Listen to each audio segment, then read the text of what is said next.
Iringal Luke memorial public സ്കൂളിൽ investigation ceremony ആഘോഷിച്ചു. വിദ്യാർത്ഥി നേതൃപരിശീലനത്തിനും ഉത്തരവാദിത്ത ബോധത്തിനും വാതിൽ തുറക്കുന്ന ആഘോഷമായി ചടങ്ങ് മാറി.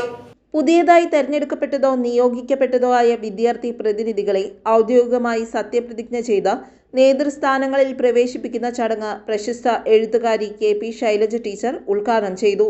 പാർലമെന്ററി അംഗങ്ങളുടെ march past Shailaja teacher salute സ്വീകരിക്കുകയും അവരുടെ ഉത്തരവാദിത്തത്തെക്കുറിച്ച് ഓർമ്മിപ്പിക്കുകയും ചെയ്തു. പാർലമെന്ററി അംഗങ്ങളുടെ സത്യപ്രതിജ്ഞാ ചടങ്ങിൽ school principal doctor M K. Abdul Sattar കുട്ടികൾക്ക് സത്യപ്രതിജ്ഞാ വാചകം ചൊല്ലിക്കൊടുത്തു.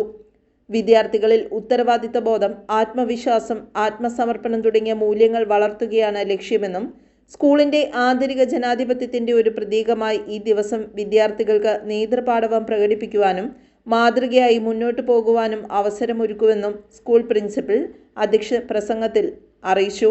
ചടങ്ങിന്റെ ഭാഗമായി പ്രിൻസിപ്പലും മുഖ്യാതിഥി കെ.പി. ശൈലജ ടീച്ചറും പാർലമെന്ററി അംഗങ്ങൾക്ക് സാക്ഷി അണിയിച്ചു. മാനേജർ ഡാനി സക്കറിയ വിദ്യാർത്ഥികൾക്ക് ബാഡ്ജ് അണിയിച്ചു. News desk, Perumbavoor.